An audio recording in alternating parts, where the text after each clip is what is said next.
What's up, man? I'm chilling with Silas Beats. What up, what up, what up, what up, what up? We on. Okay, Banks in the place, man. Silas, you pulled up some questions that some people have sent you regarding the music industry. So you're just going to answer them. I'm going to give my comment on. What you mean I'm going to answer them? We are going to answer them. These are for us. Okay, let's go, bro. Ooh, yeah. You just need to excuse me because some of these, Send your questions in. Send your questions in. We'll grab them, write them down, and somehow find where can a they way. send them through? To your WhatsApp? Or create an email address.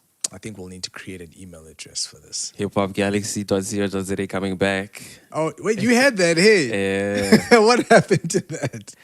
Hey, man. Hey, We had to go and man. hustle and get money elsewhere. When you back in a place to be. Hip Hop Galaxy mixtape.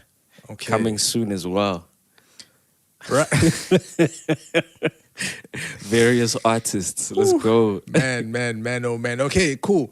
I've got a question here from Lebash. Let's not even do that, bro. Lebashe Let's not Duplessis. do that. Let's go. We're just gonna start going in. Yeah. Okay, so the first question says, does an artist need to be registered with SAMRO to get royalties from streams? Talk about it, Mr. Super Producer. Nah, man, what do you say? I'll ask the question, you answer it.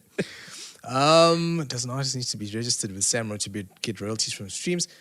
No, actually, they don't need to be. As long as they're a part of, they've got an aggregator and the aggregator's got the music on and that's put the music on. Aggregator would be like what, a DistroKid? DistroKid, yeah. So DistroKid. So let's maybe break that. TuneCore, Let's yeah. break that down a little bit. So I have released a single, right? Yeah. So the process that I followed was obviously you need a distributor, an aggregator, right, to distribute your music to all these platforms. Was this a song? Yeah, it was a song. You released a full song. I released the full song. Is it still up there? Did it in a day. Is it still up there? Not anymore. By the time you're watching this, it's gonna be off. It's gonna be gone. You guys are gonna go delete it now. Yeah. Okay, cool. So you had it up there. Uh-huh. Yeah, I paid a fee. It's a yearly fee, right? Yeah. On DistroKid. Yeah, $19 or The something. CD Baby, DistroKid, all of those. TuneCore, things. those are the bigger ones. There are some that do it for free, like Amuse. I think is it Amuse or is it Amaze? Amuse. I don't do free because free you sacrifice something. They take percentages and stuff from you. It's not great. Yeah. Okay. So that, and you get the ISRC code as well, right? Yeah. With your song. Yeah. See, kids. Yeah. Okay. So, yeah. Was that a question or a comment?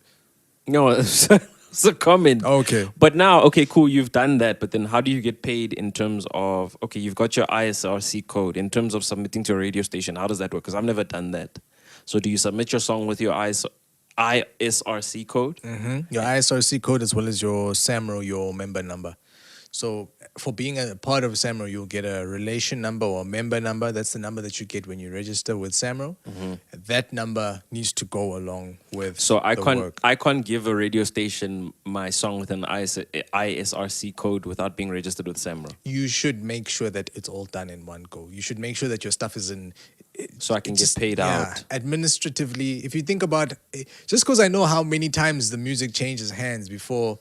the money gets back to you. You'd rather send your music with all your ducks in a row. Because your money could be sitting somewhere and you don't know about it. Yes. And this is why we have such a large undocumented works list. Cool. at So SAMRO. you can get your music on radio stations and stuff like Without that. it. Without it. But you just won't get paid. Basically. It has to be a loop. Basically from you, the artist, through to the radio station or whatever broadcaster it is, and that loop needs to complete by coming back to SAMRO. That way, once that information has made its way around the loop and back to SAMRO, that they know that the music that has traveled that loop actually belongs to you. Yeah, because they don't want to pay to the wrong person because they're Exactly. liable. Because you can come back and sue them, right? You should be able to. I don't know, but you should be able to. Cool. What's the next question? The next question is, are people converting their masters to 432 hertz locally, or they just submit with the default 440 hertz? See, that's what I want to hear about now. You want to hear about this one? This one is actually it's interesting. So if you go into, I know most people use FL Studio. If you go into FL Studio, you Type can beats. actually, you can check how many hertz your track is sitting at, Yeah. right?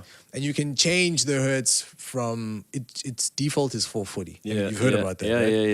Yeah. You can change it and you can bring it down. So apparently, 432 sounds better.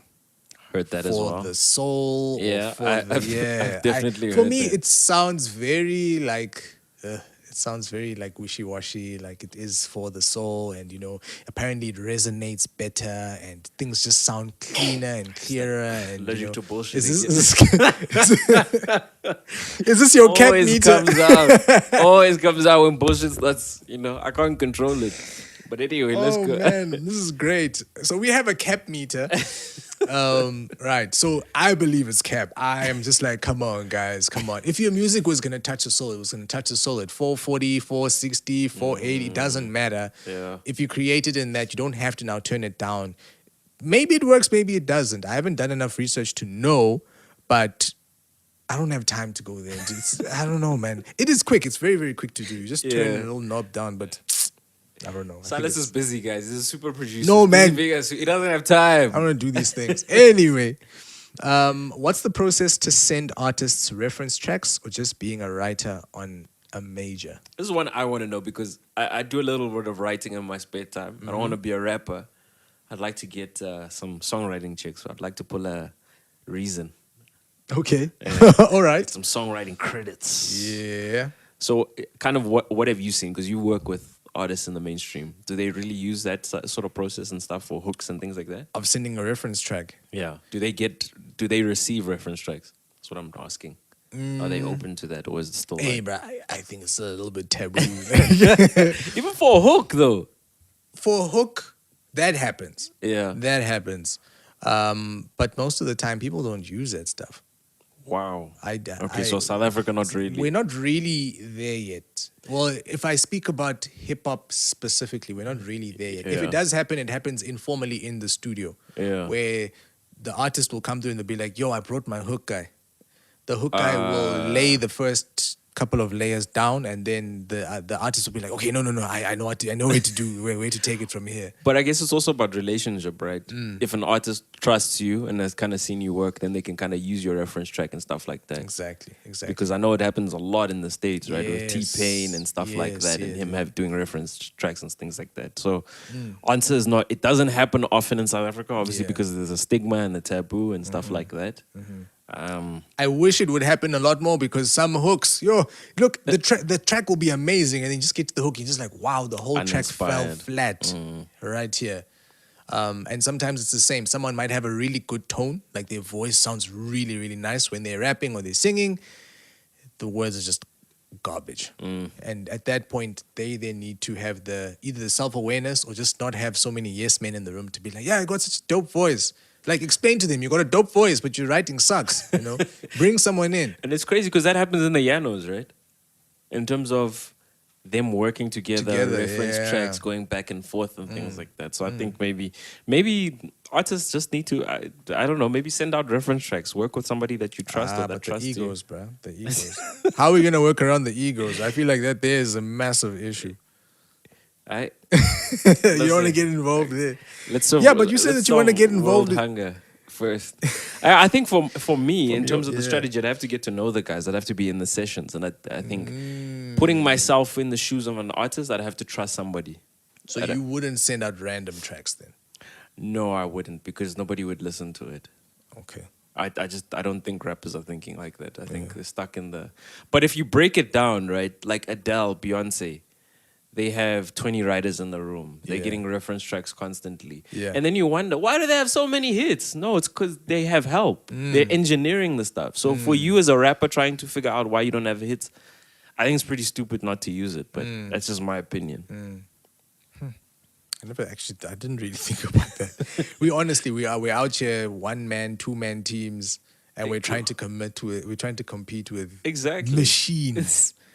Proper machines. Anyway. Which record label that accepts demons?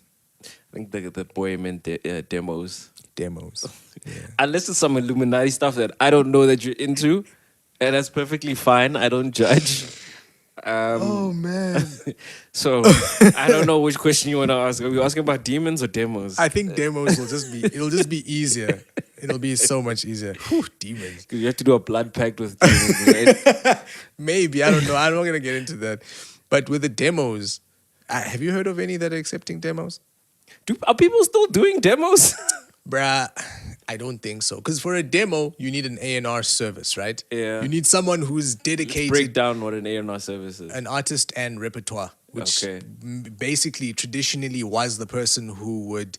That would be your entry point. Would be one of your main entry points into a record label. Got you. Yeah, they would be the ones who sit there with the CDs, opening the CDs, listening. Trying to figure out who's the next big thing. They'd scour the internet. So I don't think that me sending a CD in already. If I'm an A&R, I'm already thinking, why are you sending me a CD? It's 2022. Like, what are you doing? The A&R is most likely going to find the artist popping off on TikTok. Yeah. And how much you love TikTok. They'll be popping off on TikTok and they'll be like, you know what? This person actually they've got a little bit of talent. They look good. We could market this, and then they will approach them. We also need to stop lying to people, eh? What do you mean? In terms of saying that talent is enough. Talent is not enough. It's not. In today's music industry, It's bro. not. Even if you're the most talented guy, I'm just picturing, if I'm an A&R and you send me your music, I'm going to be like, okay, that's cool, but like, okay, where are your followers? What kind of buzz do you have? Was this is your only song or your only 3 songs? What are you doing? Because I don't want to do all the work. Yeah. Bro, I want to get like a polished artist or a little bit of work and we can kind of Something grind. to work off of. So I wouldn't even recommend sending demos, though, Yeah. to be honest. I feel like it's a bit of a waste of time. And some genres call for it. They are more Which ones? formalized. I can think of Pop records. like maybe pop, or maybe if the record label is still run by people who are of the old mentality, of having an A&R department, of having people that get signed in that way. But what's happening now is A&Rs and just the record label structure is becoming younger. They're hiring younger people, and younger people sitting in meetings and saying, yo, why are we listening through CDs? We're going to end up tossing all of them out anyway. Yeah. Let's go onto TikTok. Let's go onto Instagram. We'll find our people there. And they'll be polished. That's the other thing. So the answer there is don't make demos. Probably don't do it. Don't do it.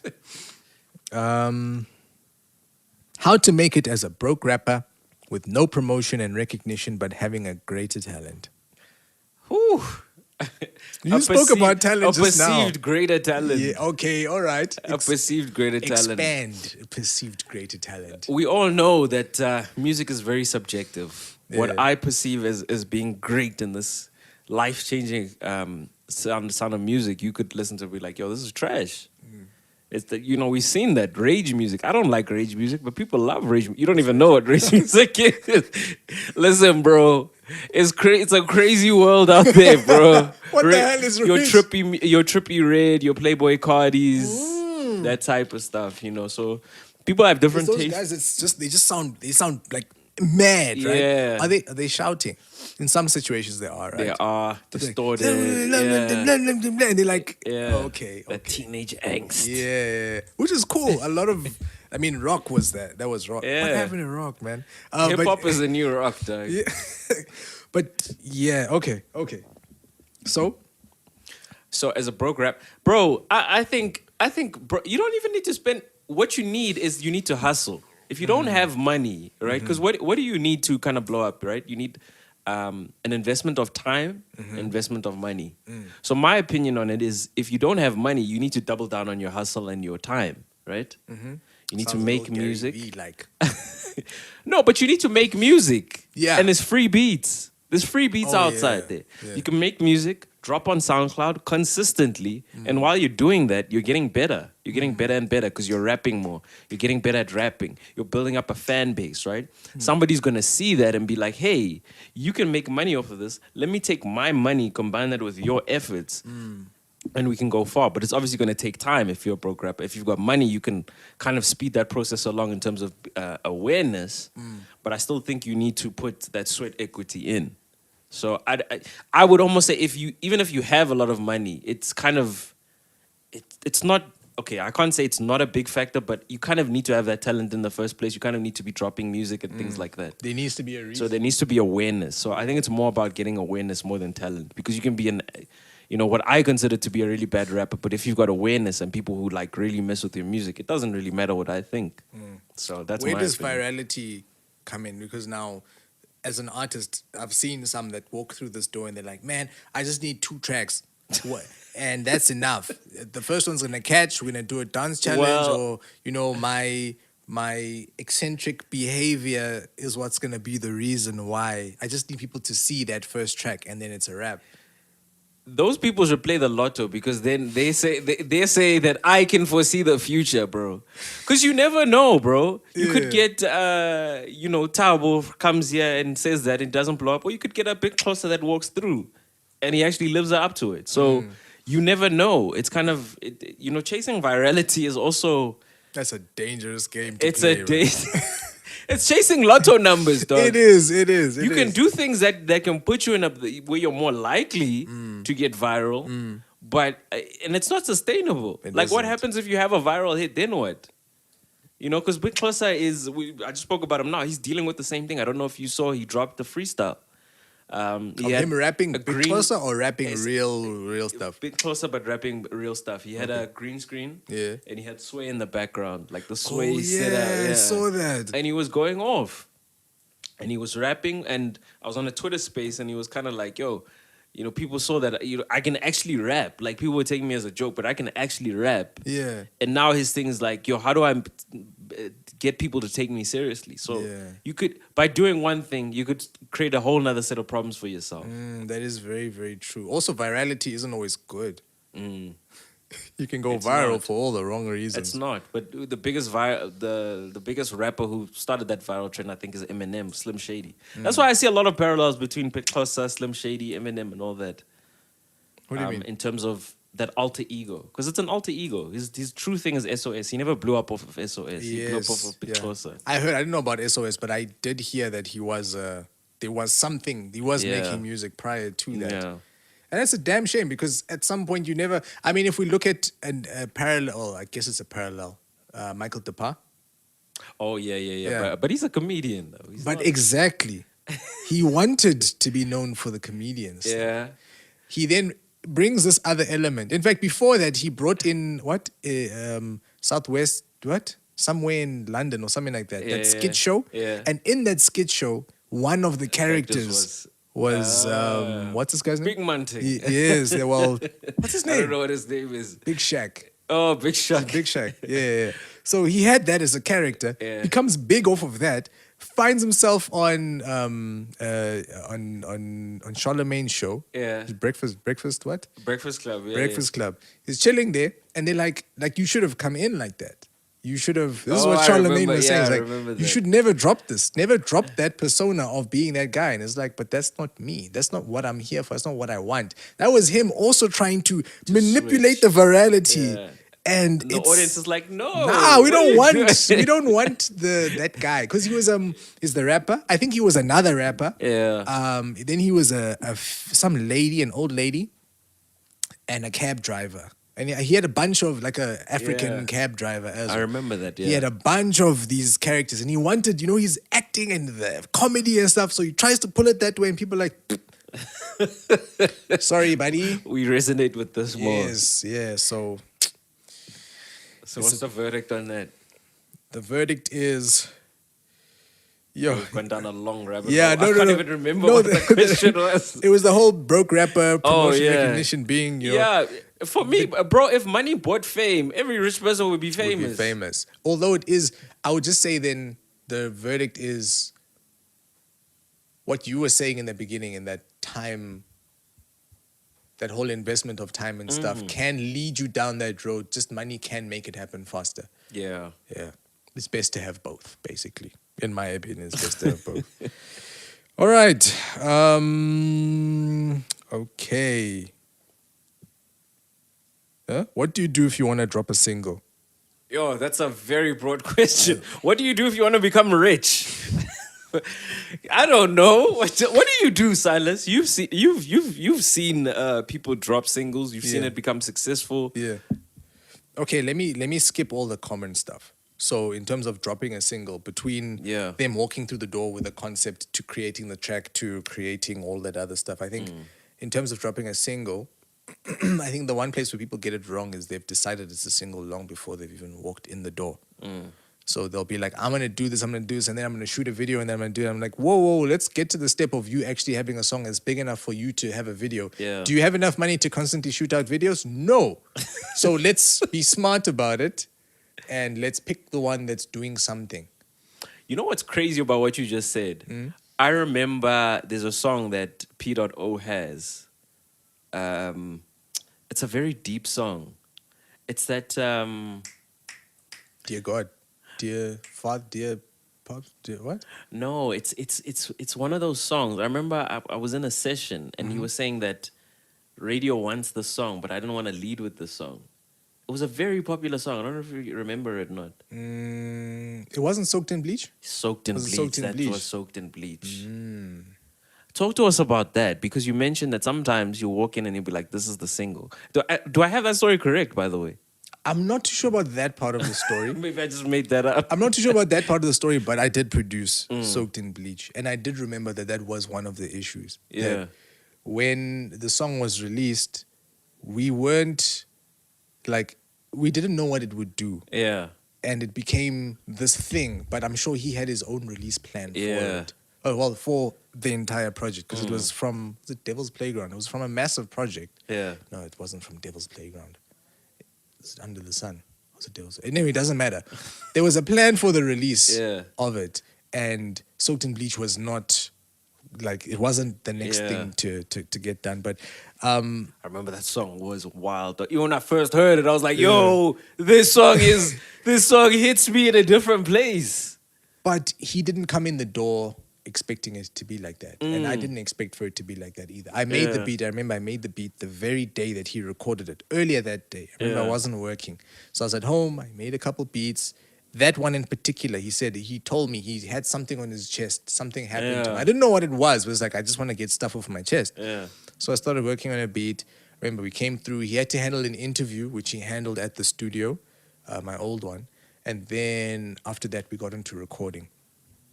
By about 11 that evening, we were done with the track. Yeah. And I remember he retreated into a space. He had his hoodie on. He just sat there for a while. And I was like, okay, clearly whatever's happened here was was like heavy. cathartic, yeah. And I could hear it on the lyrics on the track. And I Yeah. was like, okay, no, this is intense.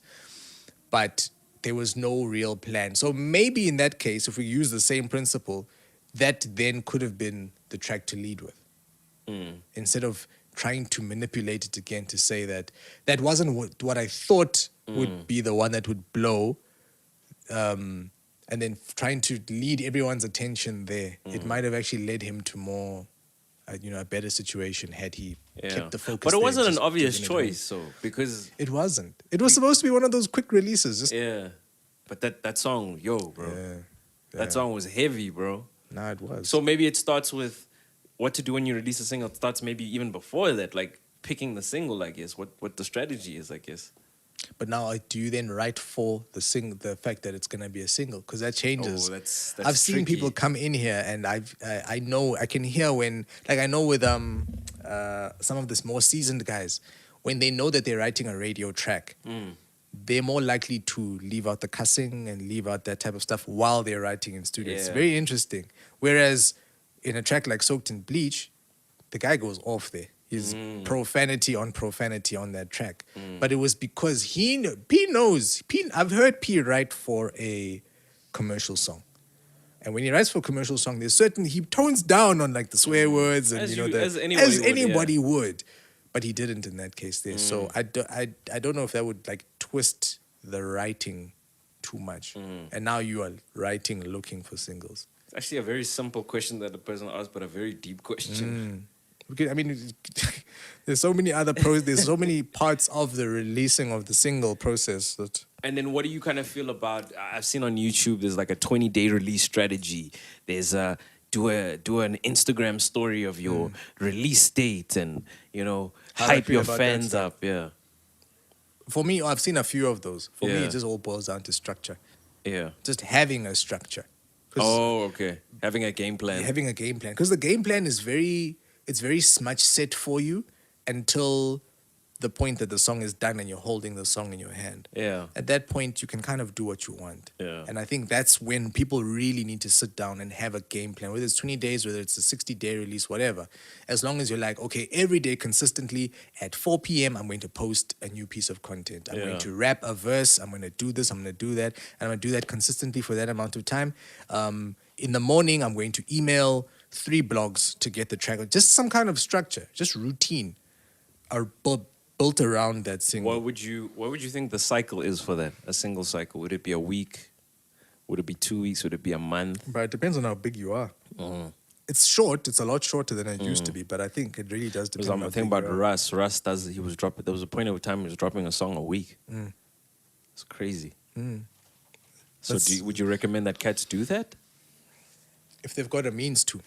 Okay. Russ had his own things. Yeah. He's in terms of from production, which I guess he was either getting from people or doing himself. He did it himself. Himself, right? Mixed mastered. Everything. Mixed mastered. If you've got the skills and it's and it resource wise it doesn't drain you, then definitely do it. Okay. Definitely. That quantity thing really does help, because quantity inevitably is going to lead to you getting better. Quality. Quality. It's inevitably going to. Not every track is not going to be amazing. I'm sure all of his things aren't going to be. They aren't amazing, but he's just got more chances, right? Yeah. Because if I'm swinging buy the another bat ticket. 100 times. Yeah, exactly.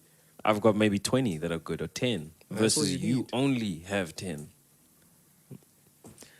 Okay, cool. I don't know if we answered the question. I feel like we answered it a long time ago. We went on our own tangent. I don't like those vague No ones. rabbit I'm gonna skip the vague ones. This one says I need beats. No. Go to Silas Beats. What is it? So I do have free beats. Actually, I do have free beats. Yeah. www.silasbeats.com. So I do have free beats. They must put it here in the top. I do have free beats, but man.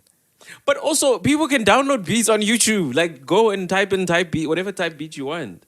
There's a problem there, because when they get here and they pull it up, it's then beat the says, stems. Yeah, it says AUD 1072. And I'm like, okay, cool. So they're like, is this cool for mixing and mastering? I'm like, do you have the separates? Oh, I need those. I'm like, Let's talk about that. oh, it's got tags on the beat. Let's talk about that, Yeah, right? yeah. Is there actually a quality difference? And when we talk about MP3 wave files, stems, and things like that, is there a quality difference? Because when you go on BeatStars, right? Yeah. The prices go up. I don't have 500 Rand to buy the stems, or 700 Rand, or however many it is. To get the stems. Yeah, but I can get an MP3. Yeah. Can I not come and record with you and can. mix and whatever? Yeah, you can. Quality-wise? Quality-wise, let me give you a practical example. Okay. You've got a track. The track has multiple elements. And remember, you got a beat, right? Yeah. The beat was made with the artist in mind, but without the artist there. So there might be strings, there'll be horns, there'll be pianos, the drum, the 808, you've got the usual stuff, right? And maybe a sample. Once it's there on the computer and it's an MP3, the person then records over it. The person's like, man, I just wish there was a little bit more space. Oh man, I wish that sample came in a little bit later. I wish the sample wasn't there altogether. I believe it could survive like that, right? Then you're like, sorry, I can't do that because we only have the MP3. Sure. At least when you have the stems, as the person on the track, you don't have to now compete with that sample. We can remove that vocal sample if you don't want it there. Then for me, as the music producer, for the genre I make, I might want to... And for those that don't know, stems are the individual elements of the track, right? The horns, the piano, the kick, the snare, all of that. Separate wave files. For each of those. Yeah. So for me as the producer, when I'm doing a mix and master, I might have an issue with the way the kick and the 808, it's usually those two, the kick and 808 or the kick and the bass line, the way they interact with one another. Because now when I apply my master on that, it might just squash the entire track. Now the track it sounds bad. It doesn't sound good. It doesn't have that thump. Now for me to create that thump, I might actually just need to either just EQ something just take something out of the 808 or take something out of the bass line, or just do a side chain. I forget I'm not only talking to producers. I might for the rappers.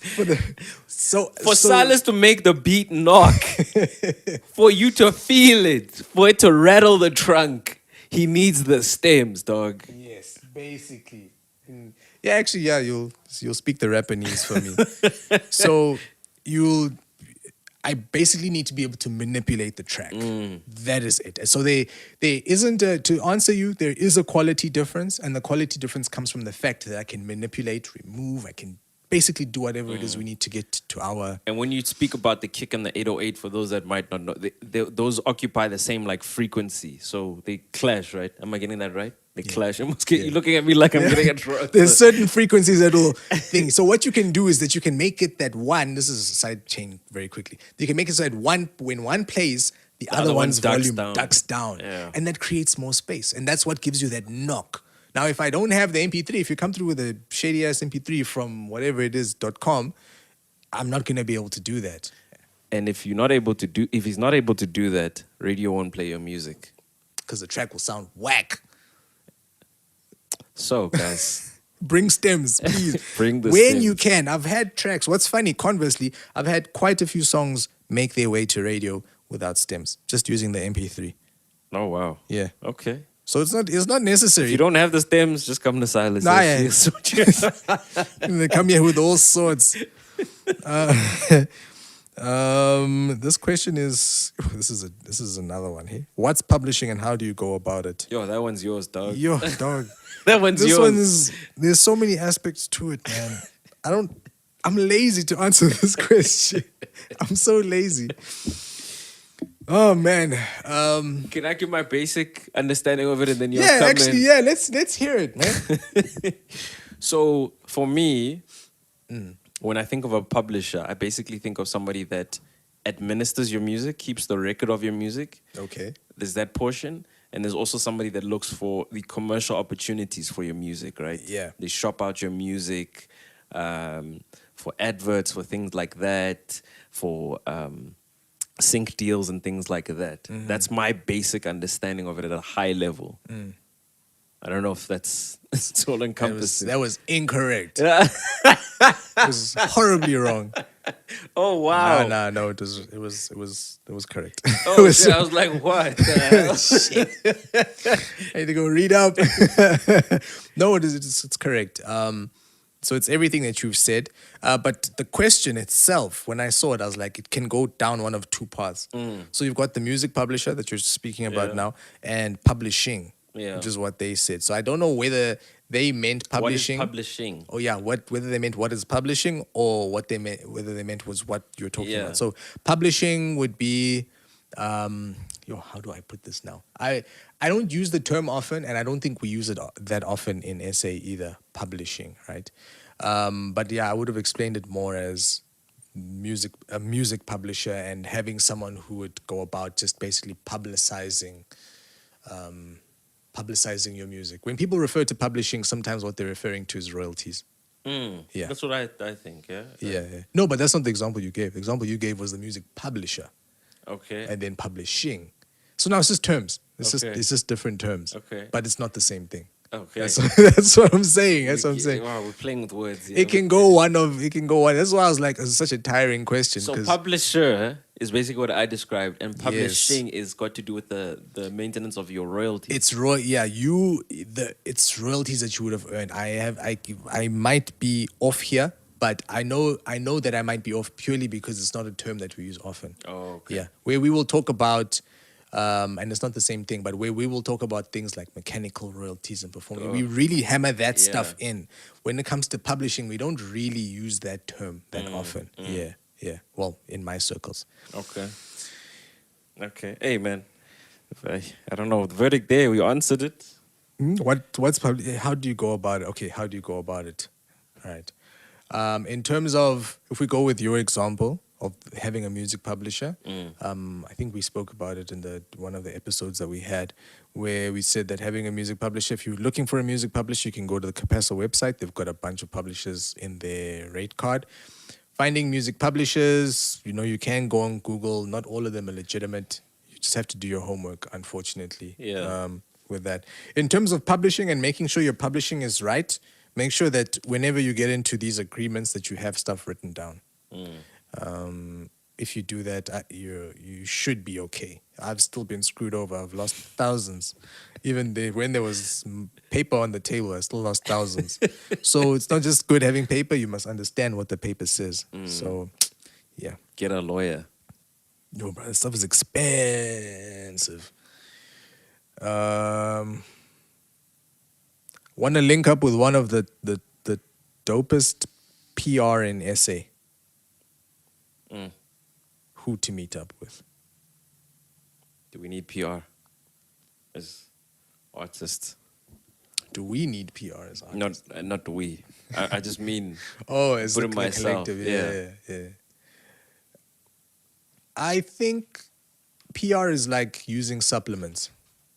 Okay. Yeah, where the real like being in the trenches and making the music and working on the craft and getting better and building up a following, doing that type of stuff. That's like you putting hours in the gym, eating properly, and doing all of that stuff. Once you've done that, the basics, bring in the supplements, because then you're going to supplement and get even better results. Meaning that little fan base that you would have built up, the craft that you would have worked on. Now you're bringing in a PR company to now come and amplify whatever it is that you've done and get it out to people and, make it that much bigger by getting you onto interviews, into publications and all sorts. Yeah. So it's not really that necessary in the beginning, but at some point you come to a place where you are not, you alone you're not enough. Yeah. You need that extra. I think it's needed to get to the next level. Yeah. Because what PR companies often do, and I used to do this with interviews, is they'll say, oh, okay, cool, you can interview AKA, but before you do that, you need to interview this artist, and it wasn't a known artist. So they would then play that game. Damn. And kind of, use this artist to kind of build up this artist so that it's sustainable for them. So they're building up an artist and things like that. But I think you need to do the calculation in terms of the fees being charged and what you're actually getting. Because you're not actually getting a guaranteed interview. They can't guarantee you an interview. They It's can't always a guarantee you negotiation with the platform or where you're coming from or their relationships. What you're getting access to is them obviously canvassing on your behalf. Yeah. I've heard that, well, the one publisher that I spoke to, he says that you need to give them time. Give who time?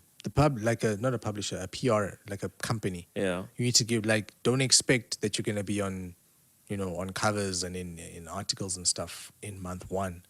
That you need to give them a little bit of time. That you'll put them on a retainer, but only expect for stuff to happen. So this particular guy said that he only works with people for a minimum of 3 months. And in those 3 months, that's where basically all the groundwork is being done.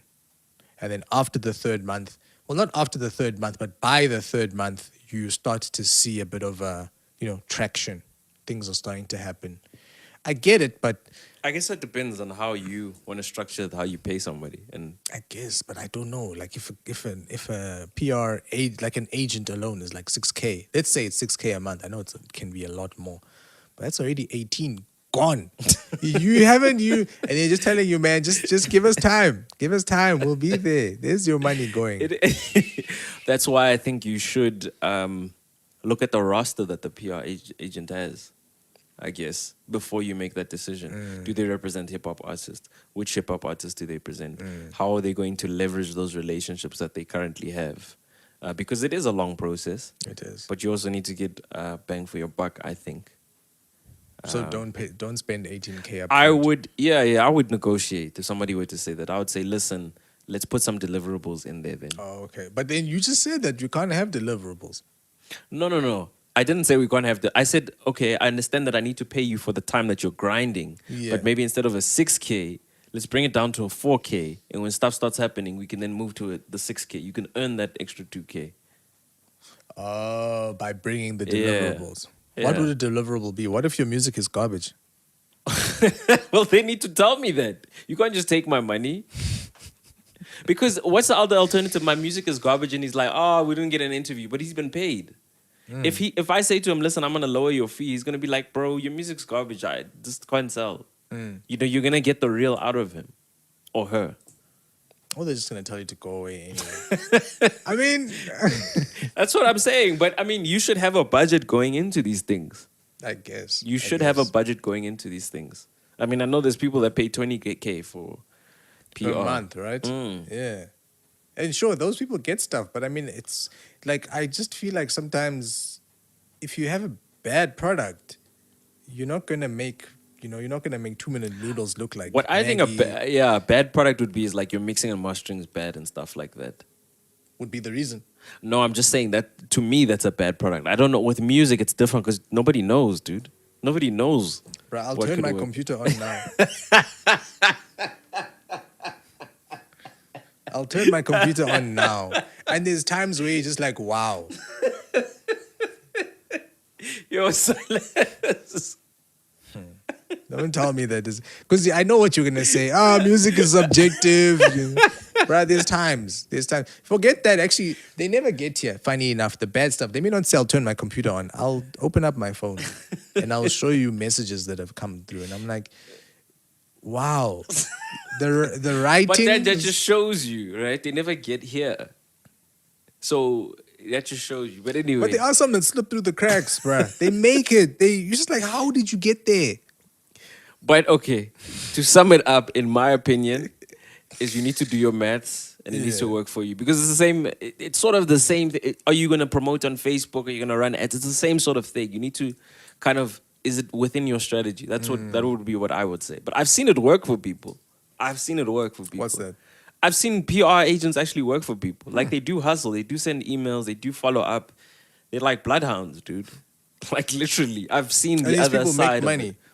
Pardon? They make. I don't know if they make money, but I'm just saying in terms of them pitching their artists and things like that, they really do.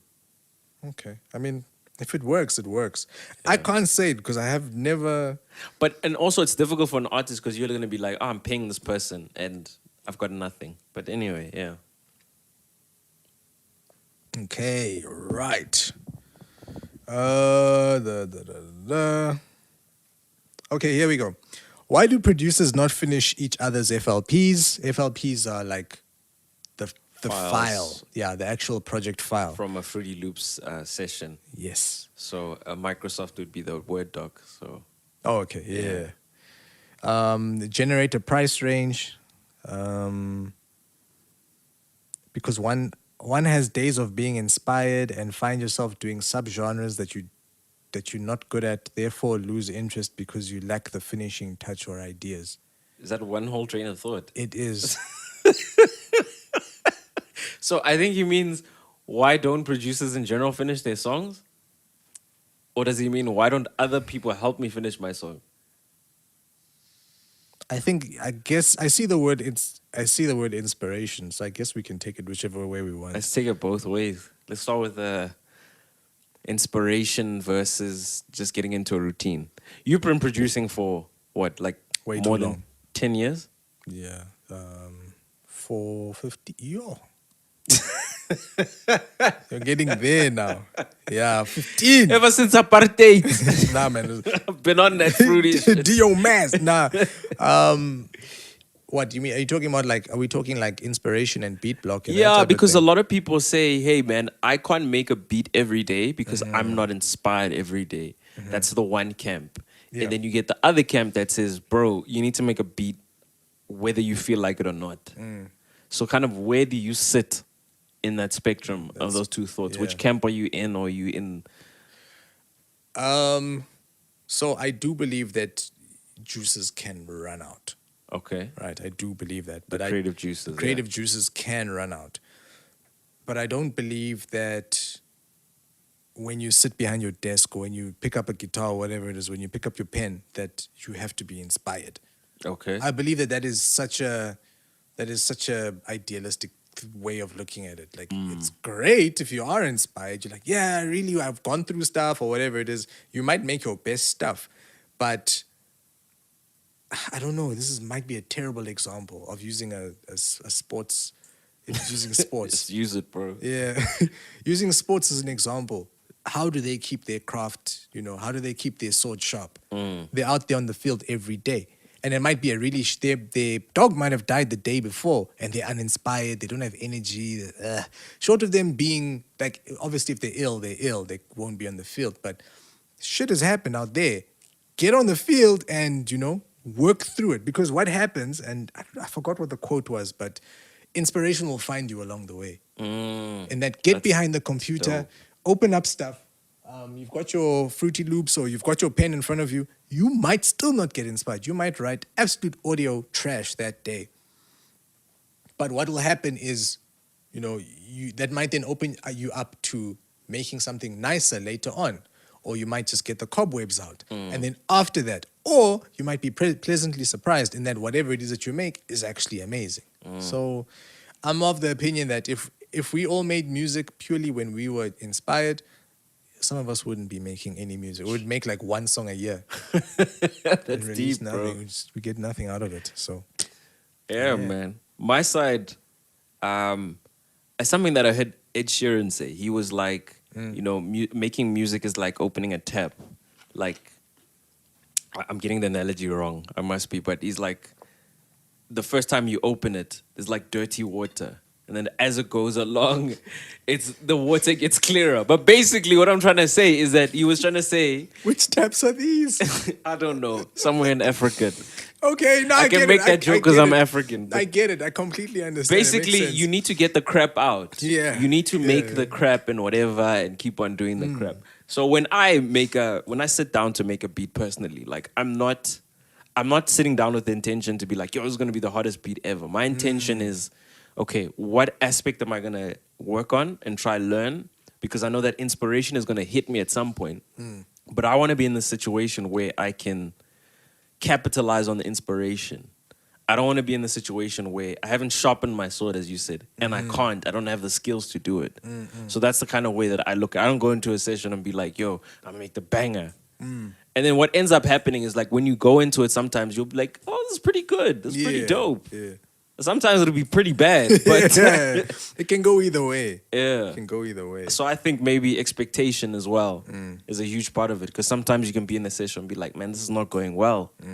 And you make a shitty beat. But I think finishing it for me has helped me a lot. I don't know how you feel. Yeah. Finishing beats. I was going to say, do you delete beats? Like if the beat is going bad, like it's going south, do you delete it? No, what happens is I get angry and then I'm like, I'm going to make another beat now. And then that beat, more times than not, that beat's gonna be way harder than that first one. Yeah. See, now that for me is a good indicator of the mindset of the producer. Yeah. I know many producers who are like, look, man, if the beat's not working, I'm gonna delete it. And it's almost like there's an element of embarrassment. Yeah, there's an element of embarrassment. Like someone's gonna find it one day and play it, and I'm like, nah, dude, that's one of your babies. It's an ugly ass baby, but that's one of your babies. Keep it, because in there you'll either find inspiration later, or it's a lesson. It's your school fees. Keep your school fees. Keep your receipts, because But it's also dope to play your old shit and be like, man, I've come a long way, bro. Yeah, that's a big one as well. But some people don't want to see that. Again, it's mindset. They want to see themselves there without any of this stuff over here. 2 tracks, 3 tracks, and they blow up. So my thing would be, don't make beats with an expectation. Don't make art with an expectation. Just make it. Just focus on sharpening your sword. Inspiration is optional. Yeah. Okay. Hey, we actually agreed on that. I honestly, I didn't see it going that way. I didn't see it going that. I thought you were gonna be like, nah, man. If I ain't got it, I ain't got it. Bro. I'm a firm believer in that, bro. Yeah. I have a question. I've got a question for you. I was thinking about it this morning. With regards to income. Just revenue in general, because I'm seeing people getting brave again with their careers. Okay, I'm seeing people leave their jobs again. No. The economy is nice. It's warming up again. Yo. And I'm seeing it. People are like, yo, man, I'm thinking about leaving. I'm like, oh, we're back here now. So they cash out their severance. You know why I'm laughing? Because you did that. Now you're like... Now I'm back. And I'm not going to say I'm some clairvoyant. Because I did it. I came back just before COVID hit. Just before COVID. I'm telling you now, had I been broke during COVID, dog, there was some dry months with the music. There was some dry months. I was like, if this was my only income, Yeah. I would have been tough. But it's funny. It drove me to make more stuff. But I won't get into that. The thing is, when I left music, the idea was I wanted to just make beats. I wanted to wake up and make beats. This whole health thing, sharp. Yeah. I still feel the same. I still Yeah. do feel the same. But at that particular time, I needed to level up in my life outside of music. Yeah. So marriage, all these Yeah, other yeah. things that I was trying to line up, and I was like, for me to get to there quicker, you know how it is with cows and all of that stuff. For me to Yeah. get to there quicker, I just need more money. And at this point now, I had to remember it was 2019, and I had built the business to a place where systems were in place, and I found myself with so much more time during the day. I wasn't sitting there grinding, trying to figure things out. By 10 a.m., I was done with my schedule. And I had time to add more things. I was like, shoot, if work starts at 7:30, surely I can shift all of this work into the afternoon and onto weekends and take a 9 to 5. So that's what I did. I went back to work. Yeah. But now for someone who is on their way out of their work position now, what would you say? Especially if they're not generating, because a lot of these people they're not generating. That's wild, dude. That's wild. What you're now in my shoes, Yeah. and you've got them there on text and like, yo man, this is what I want to do. How do I? No. This is what I want to do, and this is my plan. You can see their plan is it's less of a plan than what That you had when you could. This is flaky. It's like, create magic. Put the magic out, get spotted. Basically just, Yeah. it's an outline, not even a plan. So I think the prerequisite, right, to even before making or trying to make that decision is, number one, your mindset is you need to be grinding already. Yeah. You need to be grinding already, right? And then the way I look at it is like, it depends on the type of person you are. There's 3 options, basically. The first option is you quit, right? Quit your job. Right? Without anything. You have to understand that there's a very high possibility that you will go hungry. And you need to be the type of person where that's not going to affect you. Yeah. For me, I would mentally break down. And I wouldn't be able to do, because I know myself, I wouldn't be able to do the work. And I'd be in bed the whole day, like thinking about, Like oh my depressed, God, right? what's going to happen? Yeah. So, but there are people that they can couch surf. They can make it happen and they can blow up because they've got the time and they've had that prerequisite where they're already grinding and they make it. They have many stories about that. Yeah. Then there's the second option where you can be like, look, I need the time to work on my music, but I need a source of income. In that situation, you need to find a job that is not too taxing and that you can quit at 4 or whatever at the time and whatever. And then you're kind of getting income, but it's never going to go anywhere. The person that I think of is Einstein. Einstein did that. He worked like a really, I think it was like an admin or something, but it wasn't a strenuous job. And in his spare time, he would work on his theories and whatever. Right? So you're still getting money. The third option is to stay in your job and only quit when you're getting income equal to, what you're living off of. But then that's also risky because you're looking at music, it's very up down. So those are kind of those 3 options, and you kind of have to do them based on the type of person that you are. That's kind of what I would say. So I wouldn't recommend anything for anybody. You know yourself, act accordingly. Oh man. So I get what you're saying. But optimize everything as you can. You need to know yourself, right? Because you need to be in a position. You need to think. I would say, what's the worst that could go wrong, and plan for that. Plan for that. Yeah. If you think it's not gonna work and you're gonna run out of money, then set a goal and say, I'm gonna save up 6 months worth of my salary. And then when you do it, okay, I've got 6 months to make this work, and you're gonna focus on blowing up. And then you'll be fine. Can I tell you something funny? What? When I left work, I told myself I needed 4 months. Yeah. 4 to 6 months. Yeah. Right. So I saved that up. Yeah. Sharp. Then I was gonna cash out my pension. I was was working for the government. So I was like, I'm going to cash out my pension super early, which I know would have The given tax me. you're gonna pay on that. Yeah, I mean, I was like, but it's fine, It gives me funds Yeah. to run my music, right? And then I took the leap, right? Yeah. A couple of weeks into the leap, there was a major emergency at home that ended up using maybe 90% Sure. of the money, right? Then my government being government and Department of Health being what they are, Yeah. they paid me my money 18 months Ah. after I resigned. So my man, Best laid plans. I was lucky I was staying with my parents. Yeah. I somehow was able to, I don't even know how I did it.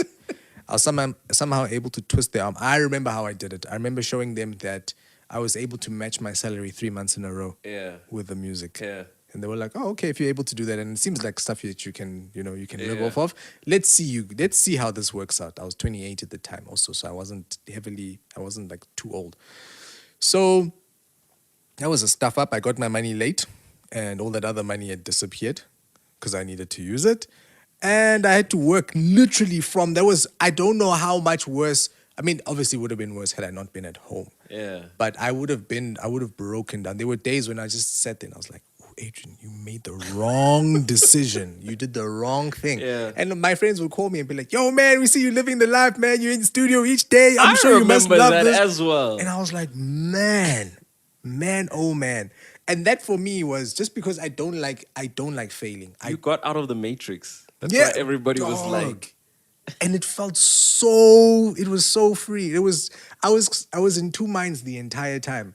I was like, I am so free and I see all the opportunities and I see life without the shackle of Yeah. get to work now. I was Yeah. able to look around and see stuff. But at the same time, I was like, there's security there. I want to Yeah. go back, right? And that's eventually why I ended up going back. I wanted more money, and obviously the security that came with it. But it was Emotional toll. there were days when I remember sitting there. It was like 10 p.m. at night, and I'm like, people are getting into bed because they've got purpose for tomorrow.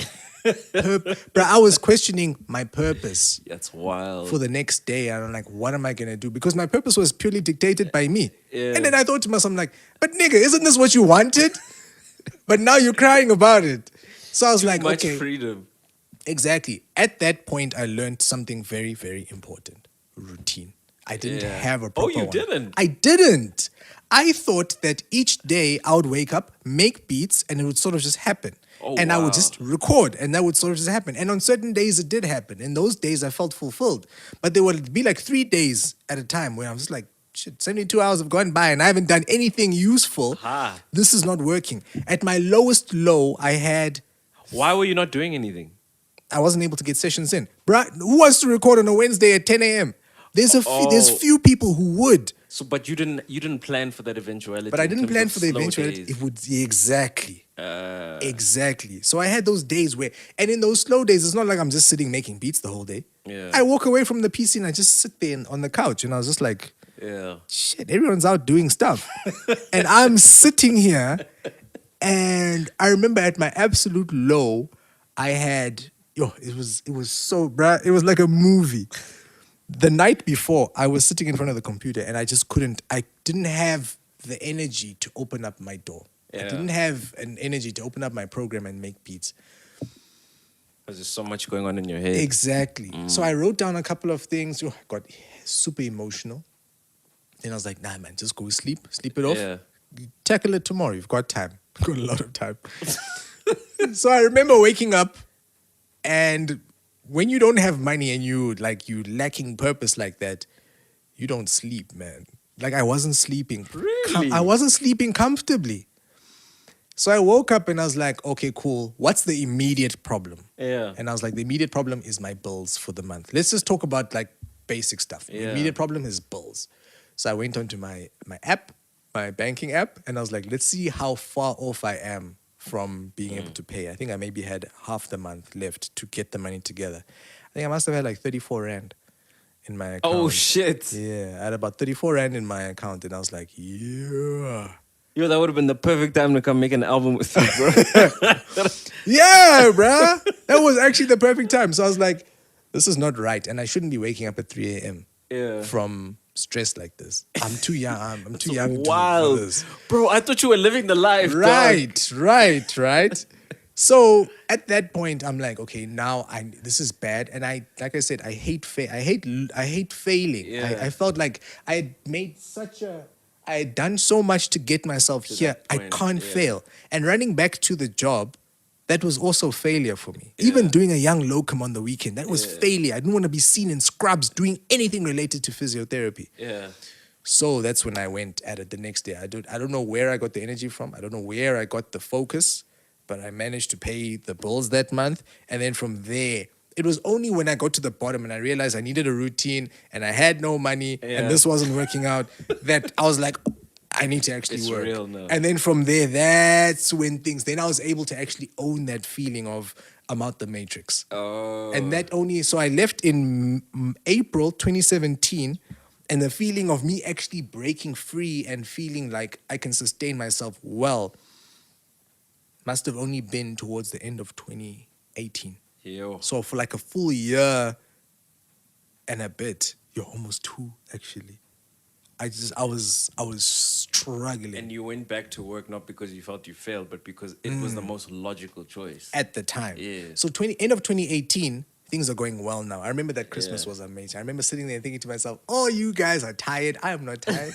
I'm out the matrix. And when the year starts, I won't be tired. I won't be like, I'm dreading going back to work. Yeah. I'm living life. The first few months of 2019, I banked. I was so happy. Everything was going well. Everything was going so smooth. I went back to work later that year. Yeah. Yeah, I went back to work late in 2019.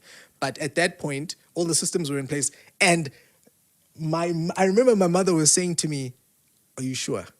Yeah. This is the same lady who wasn't sure when I you was leaving. of me leaving. Yeah. But they had seen the work and they had seen what I had built it up to. Yeah. And now they were asking me, oh, do you really want to go back? And I'm firstly I was angry. I was like, Yeah. really, nigga? But it gave me faith. I was like, shoot, I've actually I Yeah. did it, but Yeah. So yeah, It's not what you thought it would be. Exactly. Do I want to go back? Hell yeah. I'm busy working towards that at the moment, actually. But yeah, Yeah, that's crazy for me, bro. Yo, oh, that's super crazy. you must leave the matrix, bro. It feels good. It feels really good. Busy telling people to quit their job. Imagine, dog. Nah, bro. But do you like nice things, bro? Yeah, I like being comfortable. But I also like a plan, dog. Yeah, you do. There needs to be a plan for when I leave. Yeah. Yeah, or if I leave, there needs to be a plan. And it needs to be the most logical decision. So you're not leaving the matrix then? Because the matrix No, seems logical. not yet. Not yet. No, there's a point at which it doesn't seem logical. There's a point at which, you're not being compensated to the level of your knowledge and your skill. Isn't that most of us, though? No. There's a lot of people that's actually being overpaid. Okay, yeah, I get it in that way. But I mean, I feel like a lot of us get to that place where we're just like, man, I don't feel like for the bull crap I have to deal with on a daily basis, I'm getting... That's different. The bull crap is different. I'm talking about your skill. Oh, okay, we're talking skill and now. what you bring to the table. There's a mismatch there, and you're more likely to get more by striking out on your own. So I'm not even there on that level. I don't even feel I'm there at that level. Do you think that level will come? I definitely will, Before but I you're think it'll come much later. Yeah, like 40, yeah, probably. you're like in your 40s, Yeah. and you actually understand what's going on in life. Yeah, Yo, bruh, I know people say do it now, but yeah, try it now. I say try it now. Because you might luck out and it actually might pop you off. see, I don't like that luck out that portion. Yeah, but then you make your own luck. Here I we go. stuffed Here we up. I stuffed up in that. Look, it wasn't a great situation. A couple of my fail safes, all my fail safes, Vanished. they vanished just like that. But shit, sometimes you need to be in the corner, crying with a cookie in your mouth, thinking to yourself, or in the shower, that shower scene where you're sitting there, you're just like, back against the wall, back against the wall, sliding down the wall. and that's when they say that apparently that's when we become superhuman and we are able to do all sorts of stuff. Wow, man, I'm good. I'm good. So I'm good. I thought that I was more resilient. Well, that's what being out the Matrix showed me. I thought I was a very resilient. I was always like, man, you don't have problems in your life. Come on, get up. But I realized I actually... It's not, bro. It's about your perception. Sometimes you can think back on a time and be like, it actually wasn't that bad. I was actually overreacting. But in that moment, it felt so real. And everything was crumbling around me. My nigga, I was not overreacting. Me, personally, it was rough. And I have facts. I've got numbers to tell you it was rough. I had nothing. Look, I was in my parents' home. Silas, you were in your parents' home. Yes. You have a qualification. Mm-hmm. You've got history. You've worked. If push came to shove, you could have worked something out with the bills. You could have gotten a loan. True. You could have done all of these things and worked yourself out of it. It's not like you didn't have anything. I wasn't destitute. I wasn't under a bridge. That was internal. That pressure was internal. And I'm sure you were comparing yourself to your peers and things, right? Of course. Exactly. That's all I was doing.